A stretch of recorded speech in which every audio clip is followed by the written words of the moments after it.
never be another Stan Lee, a Jack Kirby, or even a Steve Ditko in comic books at that level, creating at that level.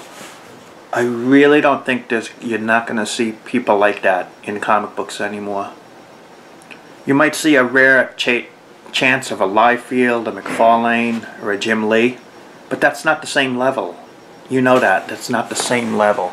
So you might have a creator once in a while make a couple of popular ideas, 1 or 2 books if they're lucky. But you're not going to see anyone create a universe.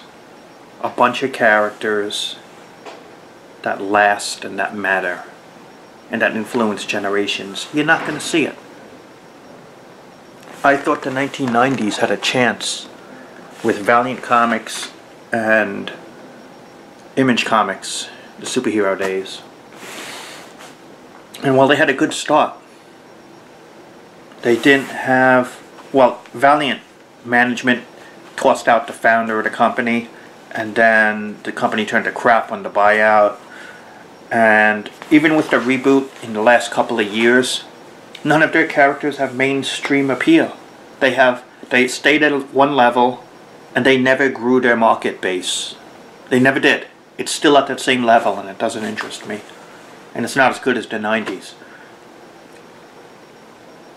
Stan Lee elevated it. He started one book, it became popular, another, and it helped grow. Valiant has not grown. And they have not made new lasting characters, relying on their 1990s stuff instead. They had potential. It never became anything special. Image Comics. They started out hot. Everyone was buying those early books. This was your chance. Just like Marvel. One book was popular, and then another book became popular, and another, and you kept growing it out. Image, hit after hit, popular after popular book. But they never were able to capture that fan base and build on it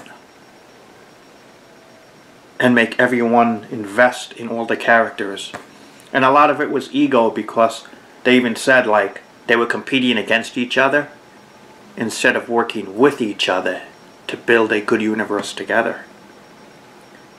And plus they were late on their books a lot, and it really hurt the fan base. And so you have to have consistency. Stan Lee also brought consistency. Him and the artists, they delivered on time because they had to, but they still delivered. So every month you got your books, and you built it, that relationship. With Image, you didn't know when the book would come out, and so they had the chance to build it. They never followed it up, and they never built it. They could have been the 3rd successful universe in comic books.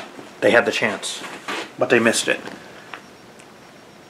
Like I said, I don't think there's ever going to be a 3rd superhero company. I'm talking superheroes, not horror or anything else. But I'd even be surprised if they were there. There's not going to be a 3rd superhero company or a creator or a few creators that are going to build a universe as successful, or at least sort of successful, at the Marvel or the DC level. It's not going to happen. If so, why hasn't it happened? How come in the 70s to now, almost 50 years, how come no one else has built a sustainable comic book universe at that level or close to that level?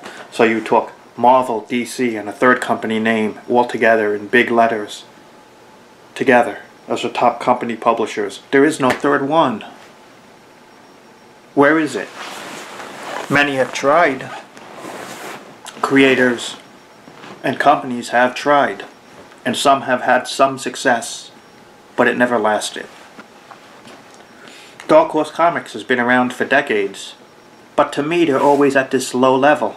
They have never done what was necessary to rise as a company to become a dominant player. They have stayed at their level, and that's where they are. For decades, they have never risen above. Same with IDW. So you have a lot of these companies that have been around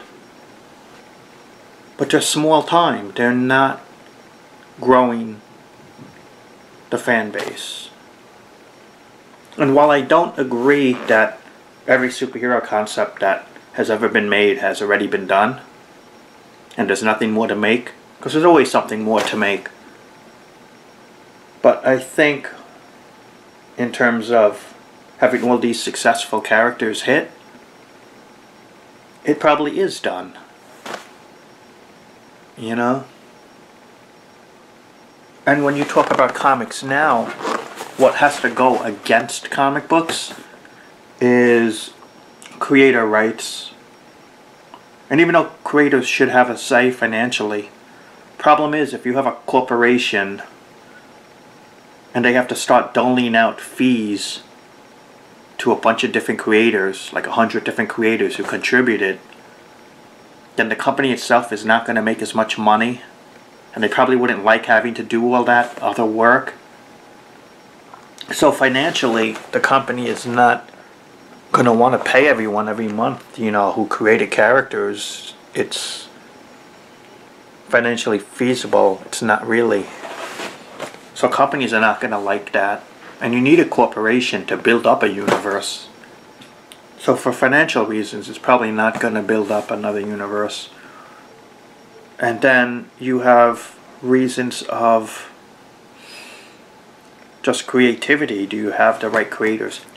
So you need the finances to build a universe. But also, as I mentioned, comic books are so expensive. And with stuff like social media, the internet, TV and movies all over, the youth are not going to flock to comic books. Outside of us and our generation, there's limited market appeal to younger generations. It's very limited.